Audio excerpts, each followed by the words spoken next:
Maybe I got lazy, fell asleep at my post. Somehow everything I love is at risk. Again. Last time I saw Karnaka, I was just 18, boarding a ship bound for Dunwall.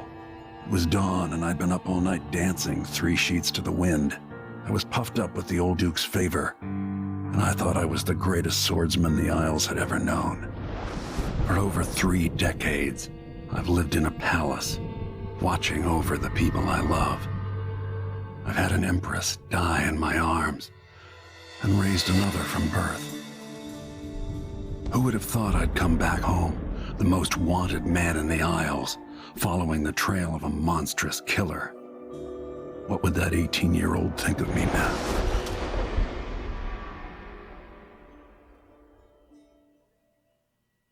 He'd probably think you're a badass. He might also be scared to become you.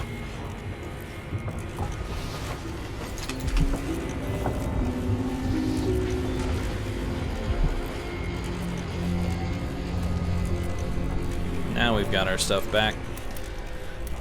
Honestly, I only really want Blink and the heart. I don't want the gun, so I'm not going to be using the gun. Bone charm, huh? They look different. Void favor and duelist luck. I think that might be the pre-order bonuses. So, thank you to VeeDK, because I wouldn't have these pre-order bonuses otherwise. Let's see, what do they even do? Void favor. Sometimes supernatural powers consume no mana. Yeah, sure, why not? And what do we have here? Duelist luck. Bullet packs have a slight chance of containing +1 pistol bullet. That does not matter for me at all.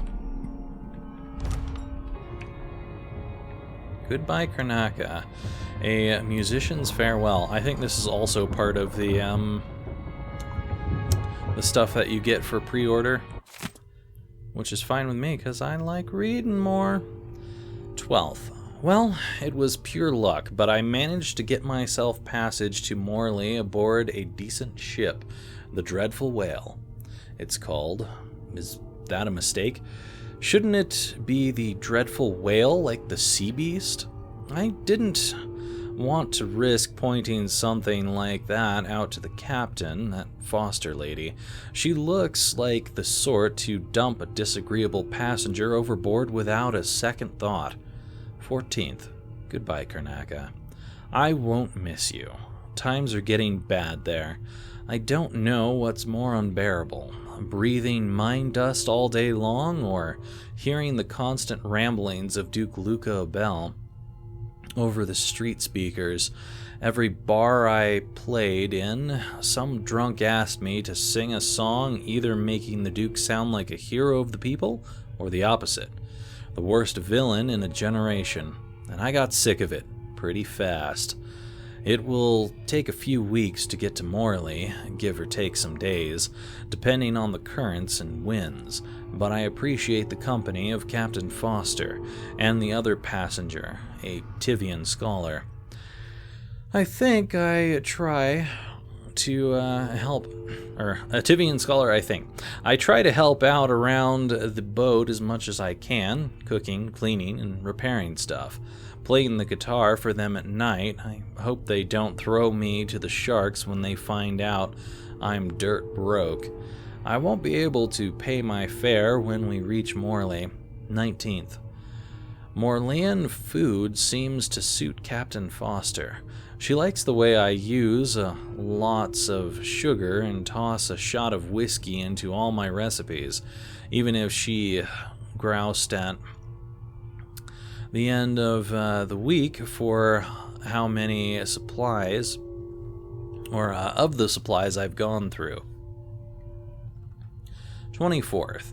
I spent the night on the deck with Megan and Anton, though he slept in a chair nearby, wrapped in a goat hair blanket that looks like it hasn't been washed since it was on the goat's back. I played the guitar, while Megan and I drank rum and whiskey, singing sad old Serkonan ballads and giving silly names to the stars. She even hummed along with me when she got drunk enough, but mostly preferred just to listen. Said I have the same voice as someone she knew once, a long while back, off and on. I hear her playing the same old audiograph in her cabin, making me wonder if that's who she was talking about. Maybe I'm feeling jealous. 28th. What a fool I am, trying to kiss Megan down in the engine room. She didn't even yell, just smiled a sad smile, like you would at a child who still believes in night spirits. Tomorrow we'll reach Morley, and I'll disappear as quietly as I can. I've decided to leave her my Serkonan guitar as a souvenir, and the only payment I can afford. I hope she'll forgive me, and that she'll find whoever she's looking for. Perhaps she's looking for me. Oh, she's got the guitar still. Travel log. Apparently I can write in it.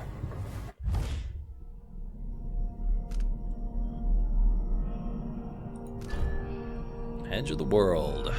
Dishonored. Feels like it did all those years ago, Jessamine. And me, just a moment too late. Now Emily. This witch, Delilah, the most powerful magic I've ever seen. She tore away the outsider's mark and made Emily into stone. I will find a way to undo it, and to undo Delilah herself, along with her accomplice, Duke Bell. Somehow, I'll make sure they pay for what they've done to Emily. I've dealt with that weasel Ramsay for a start, but thanks to Delilah and the Duke, the whole empire thinks I'm the crown killer. But for now, I'm on a boat. I'm on a boat. No, okay.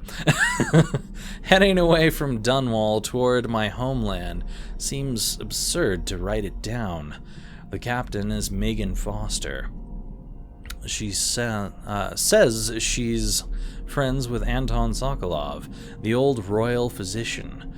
I have no choice but to trust her, for now. We sail to Serkonos. At least it gives me time to think. I guess that's a period right there. Time to think. I need a plan. A plan to save Emily and pull Delilah away from the throne she stole. The void.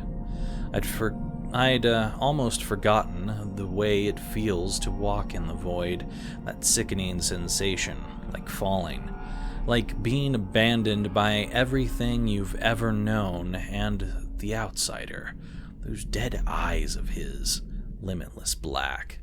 Of course, he offered me the same gift. I thought I might refuse just to let him know I won't be a part of his games, but then I remembered Emily, trapped by Delilah's magic. So I took it. Anything I can use against the Duke and Delilah. Anything to defeat them and save my daughter. If this gift comes with a price, I just hope it's not too steep. And what will his other gift cost me?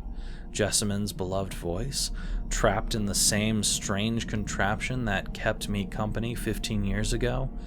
I've been trying to forget it, but it is comforting to be able to talk to her again, and yet it's not entirely the person I knew anymore.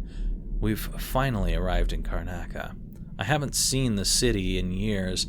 Nobody's waiting for me there. Neither the people nor the Duke.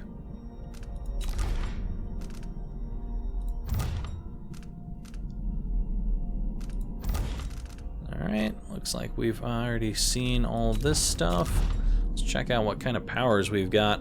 So we have 2 runes right now.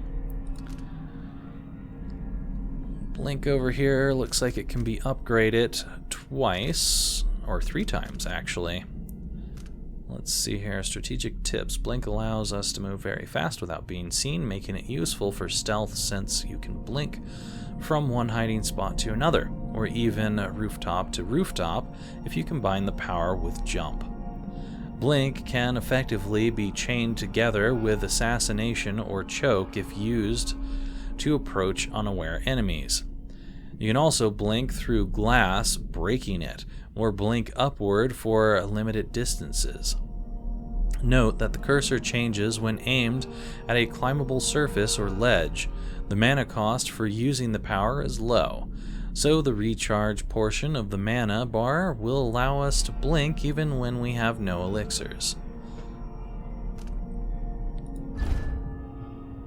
Aiming a blink at an enemy and attacking just as the blink ends will deliver a powerful front kick, throwing the enemy forward. Unaware enemies are assassinated normally. Interesting. So we can kick them.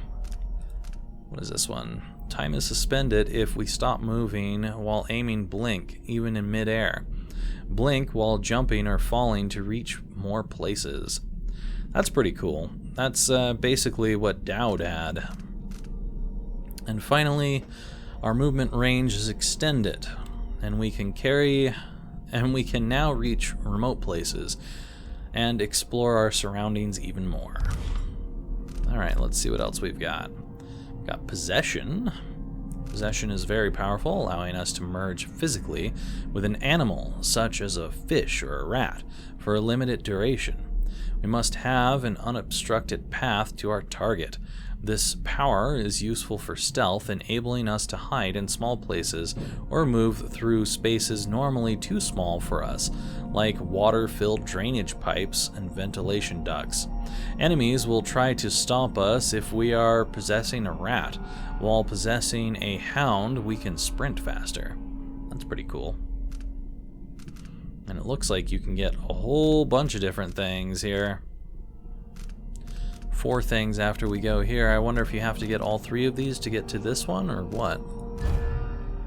Let's see here. Switch between hosts by pressing this while aiming at a new host, allowing us to cover great distance disguised.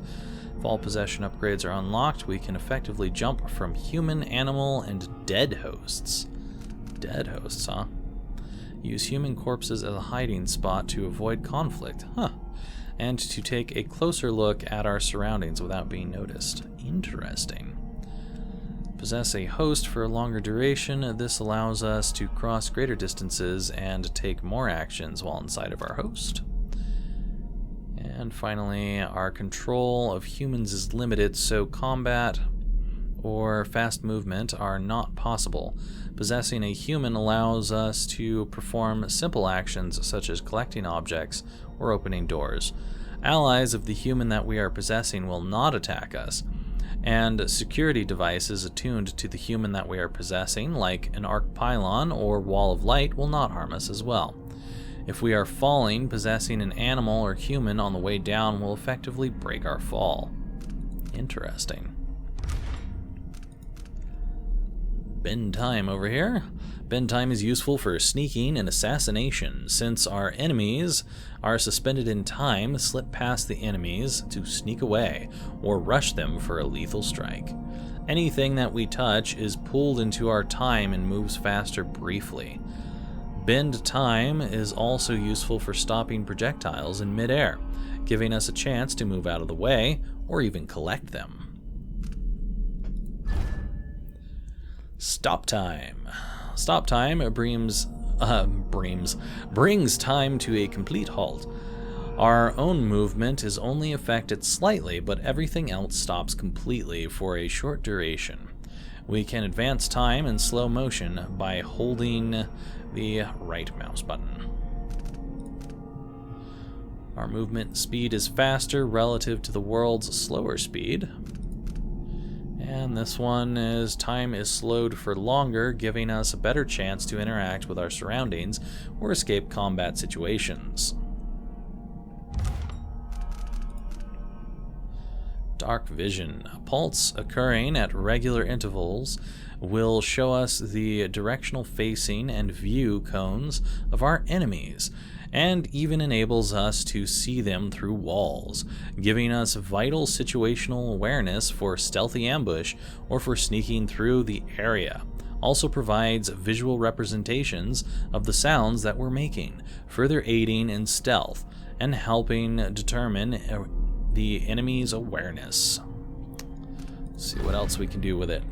In addition to living beings, objects and security systems are visible through walls.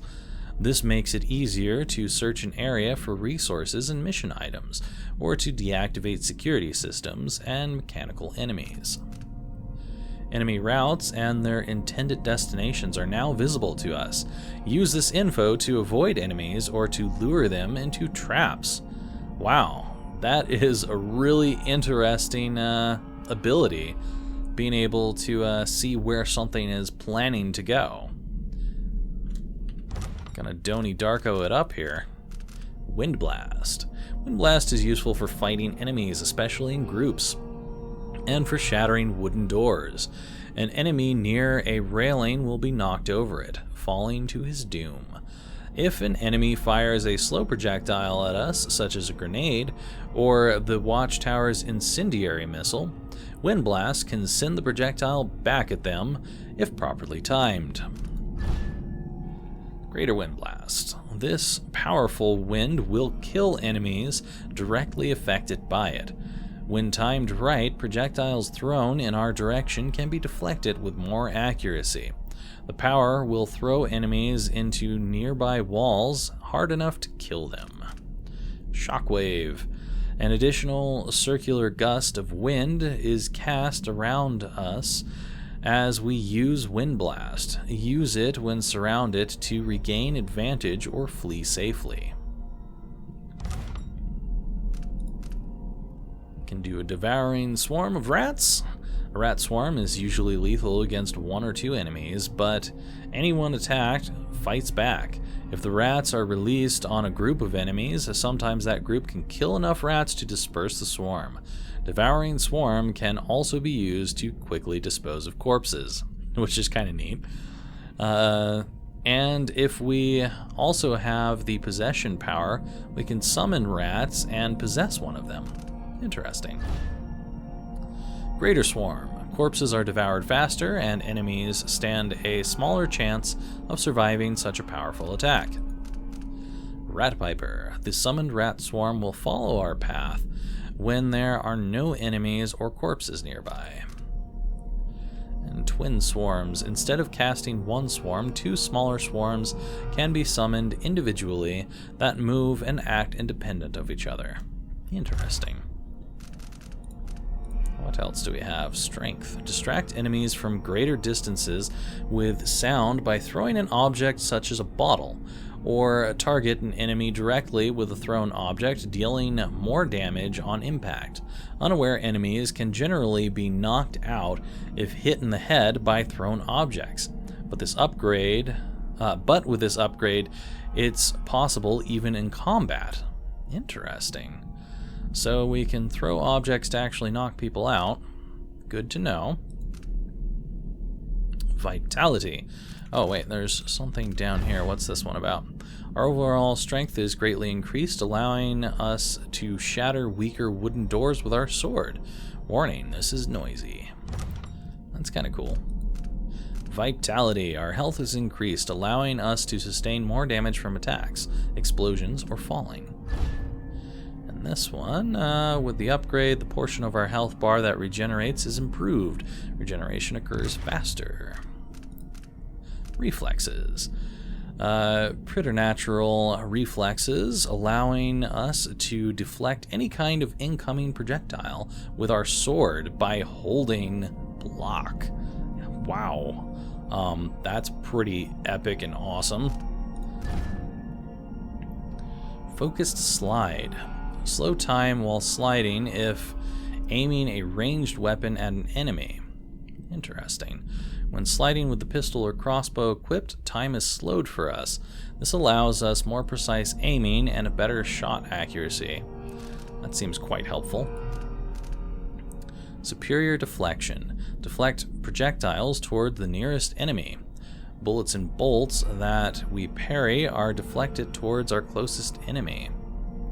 Yeah, I don't think I want that.